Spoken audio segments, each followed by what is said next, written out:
everybody, and welcome to another edition of The Great American Story. I'm Ron Hoon, and as always, I am joined by John Noetzel, who is the creator of The Great American Story.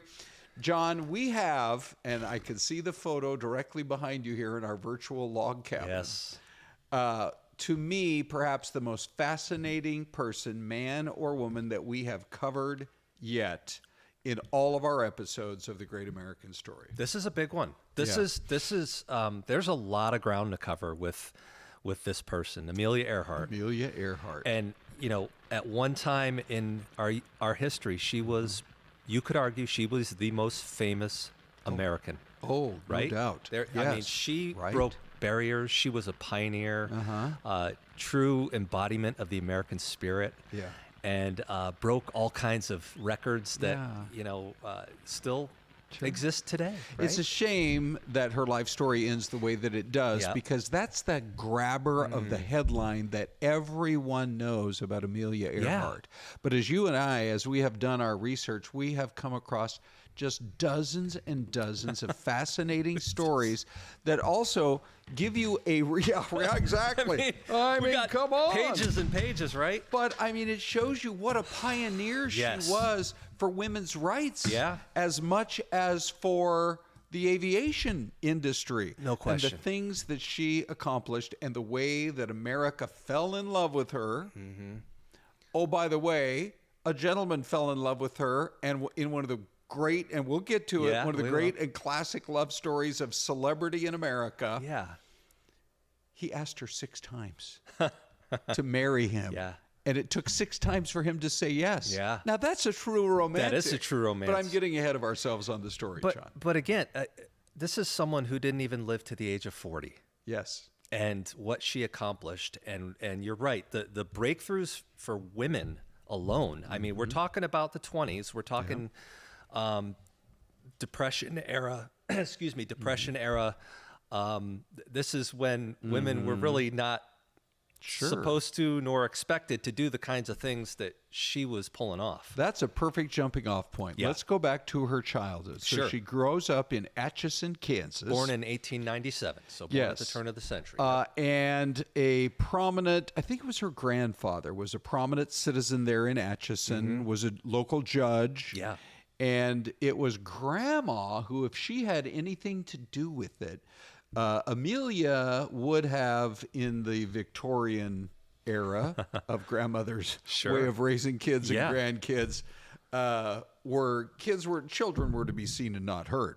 No question. And young ladies certainly weren't to be up there climbing trees. Yeah, she was a tomboy, right? She was the classic tomboy. Right. And she looked the part throughout her life. Yes. I mean, she really embodied that kids who climbed trees and hunted rats with a rifle. And, I read somewhere that she famously built a homemade roller coaster off of her tool shed that ended in a crash, which she described as, quote, like flying. Oh, so, from the get-go, she was a perfect embodiment of that tomboy image, that pioneer. I do think that her mother, Amy, deserves a lot of credit for the woman that Amelia would become. Sure. Because here's Grandma with one kind of attitude. But so Amy marries her husband, who had a lot of promise, but also, it was well documented, had drinking problems and couldn't hold on to a job. We're talking here now about the father of Amelia. And so at some point, Amy says, I think it was when, as she was raising her daughters, Amelia was about 15 years old, and she said, this is not working. I am raising these kids by my own. I have a husband who is maybe a good-hearted man, but he can't solve his drinking problems. And so she said, I'm going to move these kids to Chicago. But that move to Chicago, I think, really opened her eyes, right? Yeah. So all of a sudden, she's going from Kansas farm girl to big city Chicago girl. The suffrage movement was as strong in Chicago at that time as probably anywhere else in the country. She got to go to this great school, Hyde Park High School. What age are we talking? I think she was 15 years old. Okay, so we're past when she had seen her first flight at the age of 10. Yes. Which We need to talk about was that. not impressed. She was not impressed by, but Yeah. Well, so, I mean, she's living in Kansas. I would love to know the backstory of how they took this family trip over to Des Moines to the Iowa State Fair, but she had her first encounter with an aircraft. Now, we should just point out, in defense of Amelia, the aircraft was just parked there on the ground. I don't think they were offering rides. I'm not even sure she saw it fly, but she walked away certainly unimpressed. Right. It wasn't till 1920 when she took a short flight to California. Yeah. And that's when her whole perspective changed. That's when it was like she says, as soon as I left the ground, I knew I myself had to fly. That's her quote. You know, so there was something that sparked her in that flight. So she's 10 years old. You're right. 1907. She was born in 1897. They make this family trip. She's a 10-year-old. They go over to the State Fair in Des Moines. And there was certainly no moment where she said, this is my life's work. Correct. Or anything. I mean, it probably barely registered. They probably had to go back in time, as they're looking through the life of Amelia Earhart to remember that story. But so, yes, she relocates to Chicago. The women's suffrage movement is strongly felt and no doubt had some sort of an impact on her even as a teenager. But it was in 1914 that World War I suddenly breaks out and has an impact on people all over the world. Not so much Amelia until 3 years into the war. It's 1917. And she decides that she's going to go up to Toronto. By this point, her sister has moved to Canada. That's right. And when she gets there in 1917 on I think it was some sort of a vacation or maybe a holiday break, she suddenly comes into contact with wounded fighters from Canada at a hospital there, a military hospital in Toronto. And all of a sudden, she realizes she could do a lot more. It really opened her eyes. Yeah, she was working at that military hospital, that Canadian military hospital. Right. Yeah. She met aviators when she was up there, and she totally became intrigued with this whole idea of flying. I just like to visualize maybe the stories that she was beginning to hear from them, or maybe she was seeing training missions going on in the skies up above.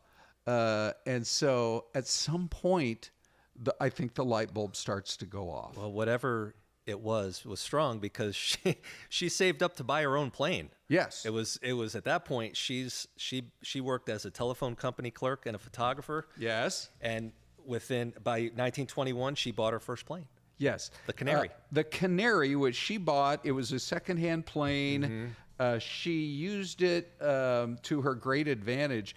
But before we get out of her time deciding that she could make a real difference in the medical field, just the fact, John, sometimes you take a look at some of the icons of history and the close calls that they had in life. Yeah. When she is working in this hospital and it's 1918 and people are dying in one of the worst epidemics the world has ever seen, the Spanish flu, and she contracts the Spanish flu. I mean, they said that it took her a full year to recover. She was hospitalized for, I believe it was almost 2 months in the hospital. Wow. Just trying to, make sure she could survive this. Winston Churchill. These are the what ifs that we talk about on this show all the time. Right. About what if this had happened? What if history had gone this course? Yes. It would have changed so many things. Right? Winston Churchill, John, once said, there's nothing more exhilarating in life than to be shot at without result. Right? I mean, and here's a guy who decided, he wanted to go fight in the war, for goodness sakes, and he made this quote.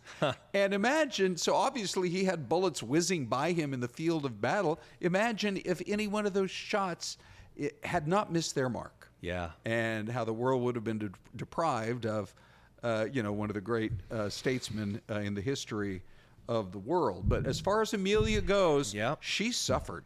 I mean, it took her some time to recover from it. And then she develops sinusitis, chronic sinusitis, for the rest of her life, which is not a health issue that you want to have Not if if you're going to flying. be in flying machines up in the air for the rest of your life. And low pressure, where you're up at, she broke, right? I mean, she ended up breaking the altitude record at, Yes. You're right. I mean, if you're at 18,000 feet in an open airplane, Yes.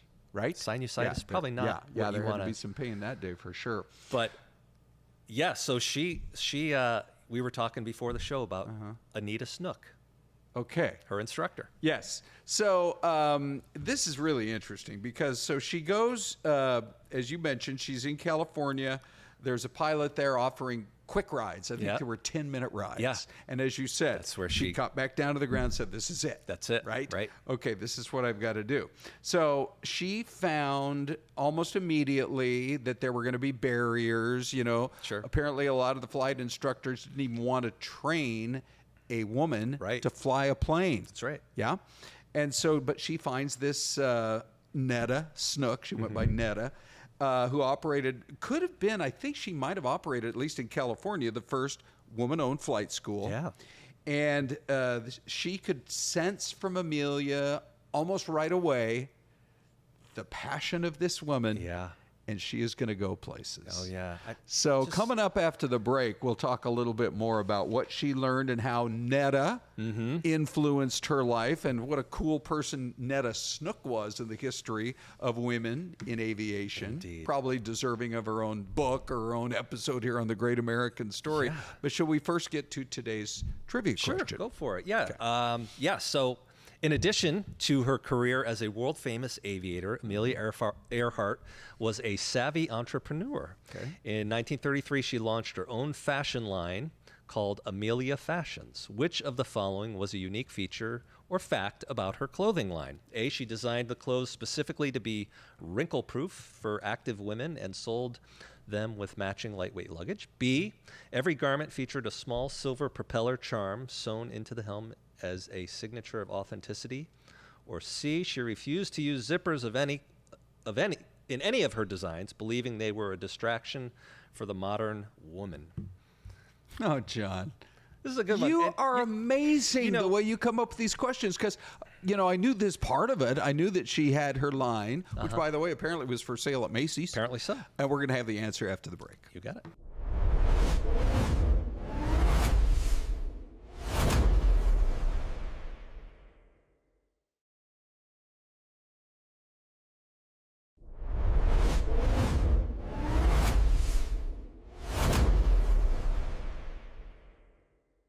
Okay, everybody, welcome back. During the break, we hope you had a chance to discuss with family or friends what you think about John's trivia question for today. So, John, she did design a line, a fashion line. She had a clothing line. It was very popular. This was in the 1930s. Probably not the easiest time to launch any kind of a business, right? You're in the Great Depression. That's right. But the options there, she designed the clothes to be wrinkle-proof for active women and sold them with matching lightweight luggage.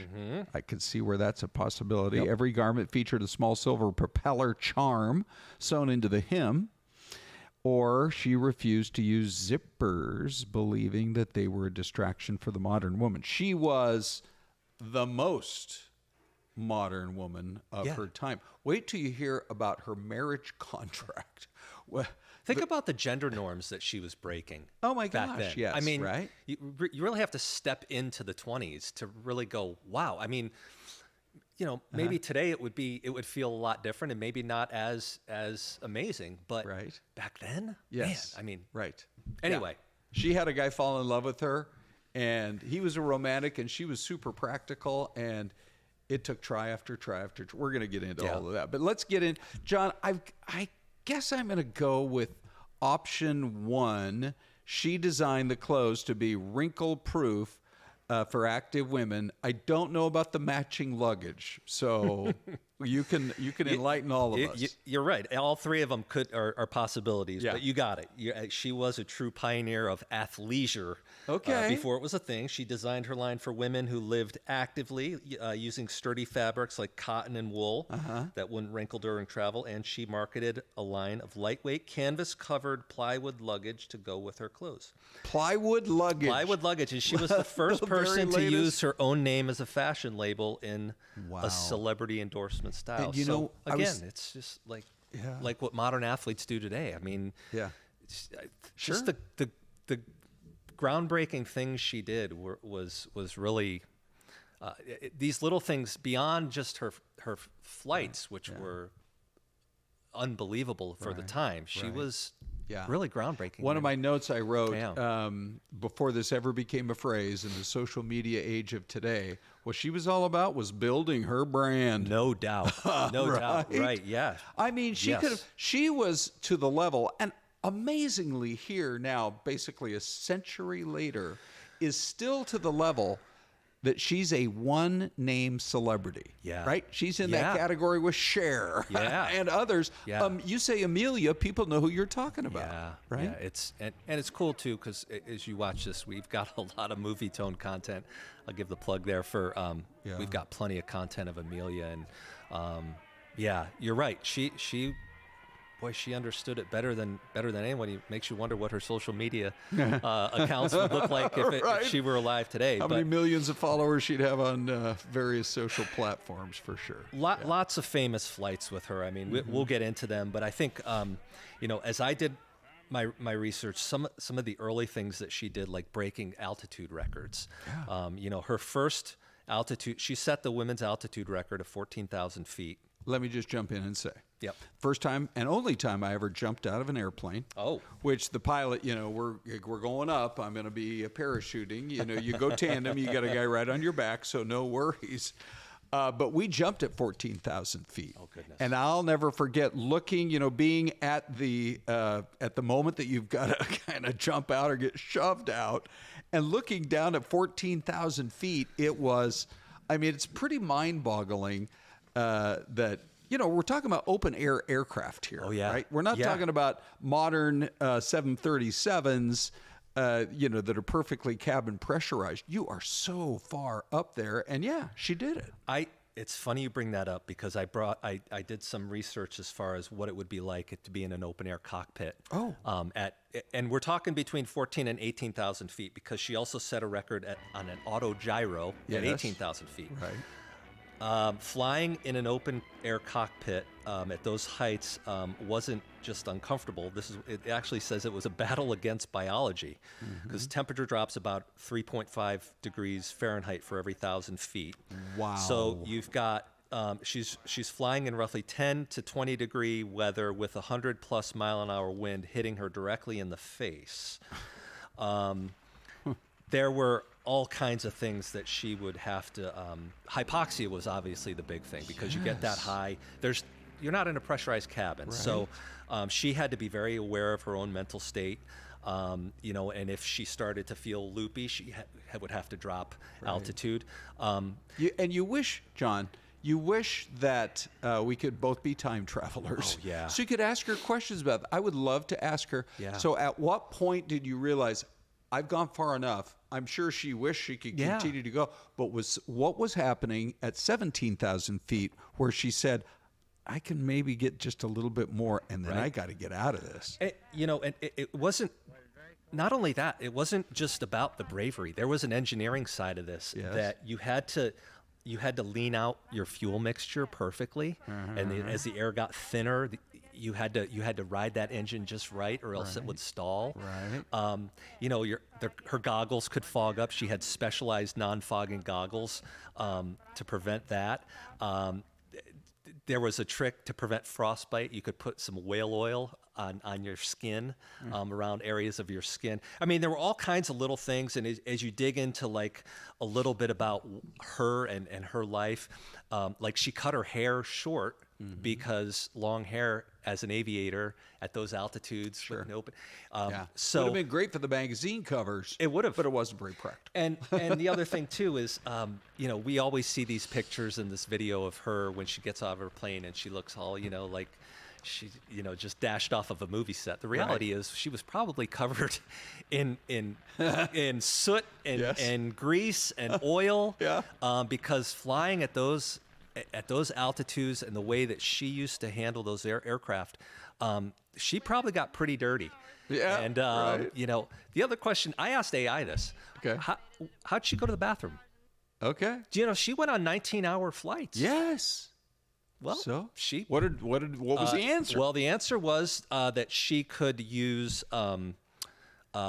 little contraptions to take care of things, but it also said that right in the TMI zone. Yeah, there were some mechanics who worked on her planes that smelled urine in the aircraft when they would work. So she took care of business when she had to. You had to be practical about it, right? Yeah, absolutely. And okay. Anyway, I'm so glad. I digress. Yeah, but I'm glad you talked about what she looked like when she got off a flight. Yes. Because let's go to the Netta Snook story. Yeah. First of all, what a great name, Netta right. Snook.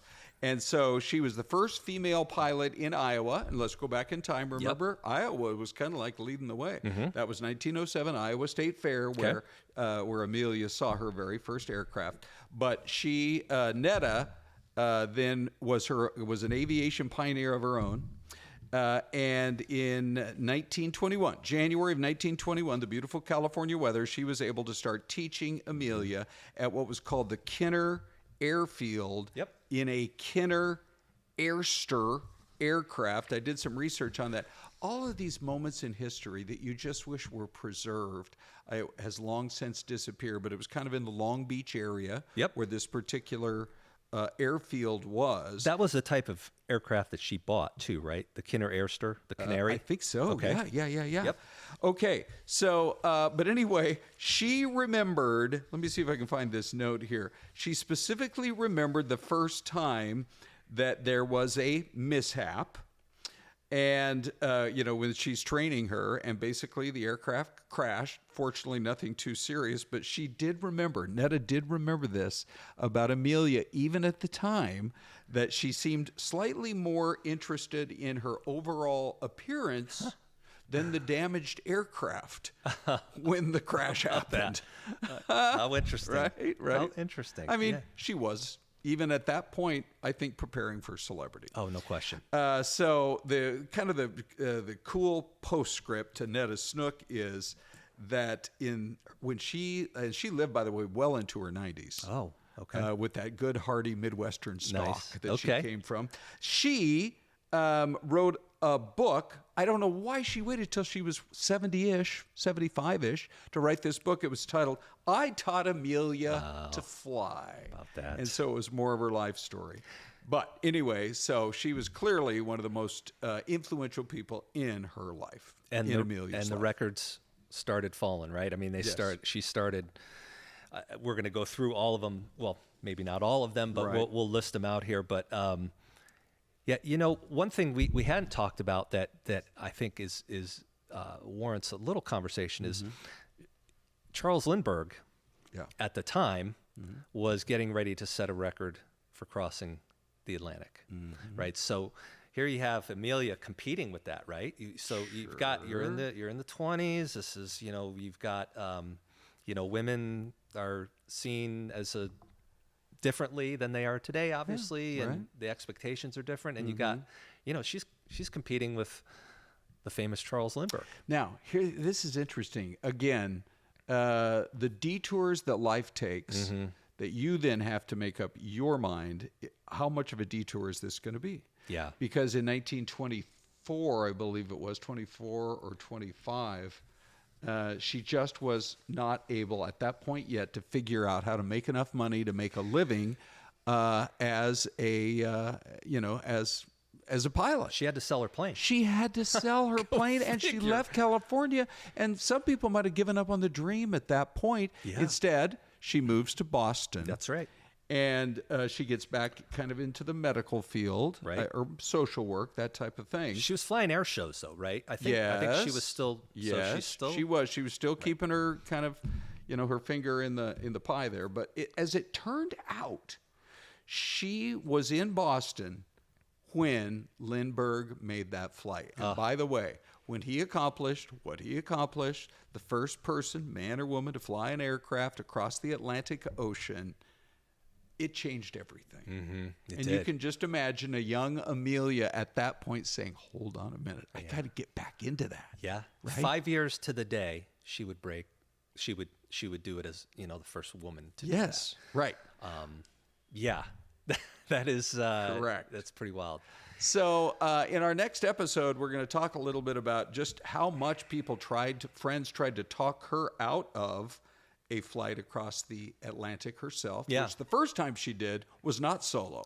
That was the second time.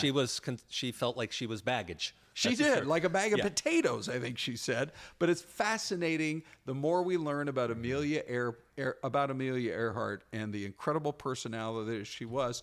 John, we're going to be back with another episode next week. You got it. See you then. You got it.